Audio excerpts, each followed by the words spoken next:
Cutting temples is something that a lot of opticians that I know have an issue with. They don't even know that it's an option most of the time, let alone which temples are appropriate to cut, when it's appropriate to cut, and even how to do it, how to go about cutting it. So I'm here to tell you, yes, cutting temples is an option, sometimes a very appropriate option. Sometimes it's the best thing to do for your patient in order to get that frame to fit properly. Let's talk about what types of temples are appropriate to cut, which ones are possible, which ones are more difficult, and then we'll take a look at how to cut them.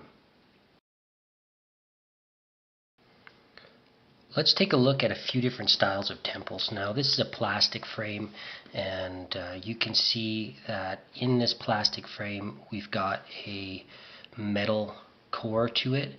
This is probably the hardest one you're going to find to cut, because once you cut this off here, you've still got to deal with the metal core in there, and once you cut this, you're going to have to file this down, polish it. It takes some specialized tools that a lot of offices don't have.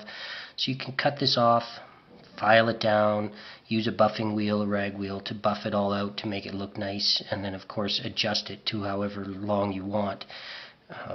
But this is a very, very difficult one to cut. If you look at a plastic frame that has no metal core to it, it's just all plastic, they're very flexible and very light. And this sometimes is a good option to cut as well, because you can cut this off. Again, you're going to have to file this end, buff it out. You want to be careful though, because these ends have a certain shape to it, and it starts to get wide closer to the front of the temple. And if it gets too wide, you can't really fit that on their ear anyway. So as long as their ear is still fitting in this narrow spot, yeah, you can cut that off if you've got the right files and the buffing tools to finish it up nice, but you're not going to get this nice shape at the end. It's all going to be fairly narrow once you cut that off. A temple like this that's plastic covered, again, but this sheath can come off. Again, there's a metal core. You're going to straighten this out and pull this all the way off.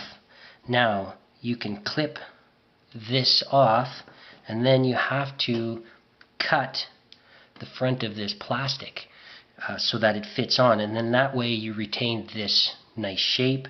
The difference, some are sculpted or have emblems and things in it that you will still retain, but you have to be careful of the shape up here at the front. And if you have a shape that's like this, that's circular, I've seen some guys who are very talented with a knife, and you can cut that shape and you can make that look okay. Push this back on, and you have to be very careful, because up here at the tip, this is a little wider, so you're going to have to, the plastic is only wide so far down, so you'll have to heat this up in order to push it on so that the wider part of that metal pushes into the narrower part of the plastic. And again, you got to keep in mind that as you get closer down to this narrow part, you're not going to have enough plastic to fit that wider part of the metal. So this one here, we could probably cut off a good 5 millimeters and still be okay, but any further than that and we're going to wreck the plastic at these points. Easier to do is something that has got just a tube, a straight metal all the way down. It's not any wider at this end than it is at the end of the temple, than up here at the narrower part. And what we'll do is we'll straighten this out. We'll measure this end, how much we want to cut off, whether it's 10 millimeters or 5 millimeters, cut it off of there, and then we'll measure the same amount here and cut it off of this end, the front end of the temple, and then you can easily just push it right back on. And this kind of a temple is quite nice to adjust, and then just stick it back on. Again, you may have to heat it up a little bit in order to push it on, depending on if there's barbs at this end or not. When you look at traditional frames with a temple tip like this, many times you don't even have to cut the plastic. You'll just pull this off, cut this end out. Now on this particular frame, because it's wider, the temple gets wider here, you may want to cut this temple end at this end again.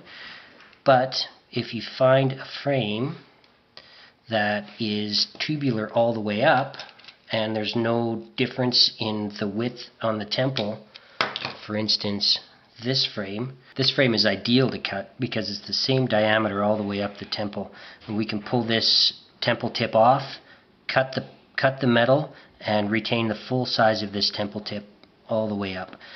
We'll have the same size. We've got a sculpted temple tip, so it will retain all of that shape. And this is actually the frame we're going to cut right now. Let's see how it fits on the patient and why we want to cut it. So this frame seems to fit her pretty good, but it's pretty front heavy, and when she slides forward it always falls off. And so you can see how it slides quite a bit down. Now if we take a look here behind her ear, okay, so when we look here behind her ear, it's quite a bit too long. This curve should be up here at the front of her ear. Now if we just take and bend that, this will be very long and come down the back of her down on her neck here, and we have unhappy patients when that happens. So we want to take and cut this so that the temple is actually shorter. If we take a look at how long that is, we want to have that curve up here, and the curve starts back here, so we're going to actually cut about 10 millimeters off of this frame. So we'll start with taking these temple tips off. I typically do one at a time and double check them as I go. So we're just going to straighten that right out, pull that temple tip off, grab our marker, and we just want to measure. I always like to measure them instead of just freehand cut, because you never know if you freehand cut 15 millimeters on one side and 10 on the other. So I'm just going to mark this, and see where I'm marking. We're going to cut right before that mark starts, so we're going to leave the mark on there, and then we just take our end cutters and find a nice spot right there and clip it off. And usually those go and hit your co-workers. Now we can also take, and before we do that, just file this end nice. Just make it, I've seen people use their diamond wheels. I don't like to abuse my diamond wheels that much, but some people do. You can get, if you do a lot of these, you can get a round file that goes on the end of a screwdriver end, and it will make this a perfect circle. But that's a nice finish on there. And then you can push this back on, and then make the same shape, nice easy slope at the same part, just like that. And you can see between the two of them how much shorter the one is than the other. Can I zoom up here a little bit? And we can see the shorter temple versus the longer temple. And then when we do the same thing on the other side, zoom in there a little bit more so you can see what's going on. Pull this off, and again we're going to measure, put the end of our temple at 1 centimeter, 10 millimeters, and mark it so that we're cutting the same amount off of each temple. And then we will find our mark, and again we're going to cut right as that mark starts. Cut that off. You can see how much we cut off of that temple. Should be equal to the amount of gap that we had from where the bend started to where our ear started.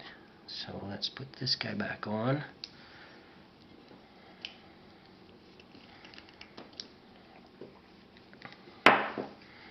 Get it all the way up there. Now if you don't get the temple tip all the way back on, what will happen is it will break down here, because you've got a hole down the center of your temple tip and no metal core supporting it. And then of course you're going to bend it, and it's going to be too long still.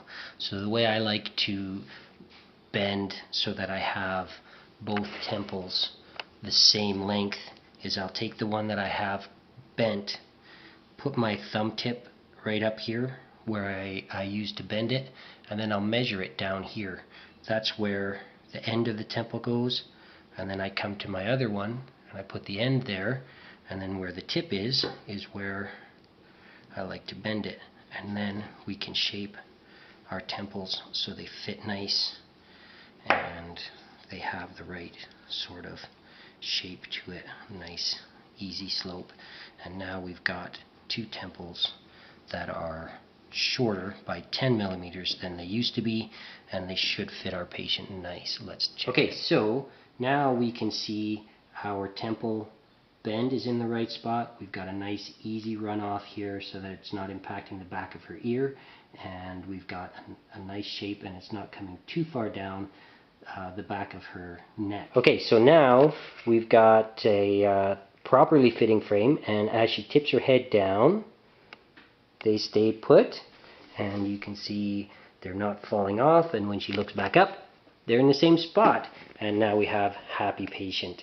Excellent. So cutting temples is really quite easy. You just have to know what you're doing, and once you get a handle on it, it can really make the finished product for your patients a lot nicer. Many patients have never had their temples cut, even though they need them shortened, and their whole life they've been dealing with too long of a temple, and if you can provide that proper fit for them, they'll really be impressed with you. So go ahead and cut some temples. Take a look at how they're fitting. Fit your glasses properly for your patients. If you like this video, go ahead and like me on imanoptician.com, and if you like me, follow me, and you'll see when we post new videos. Thank you.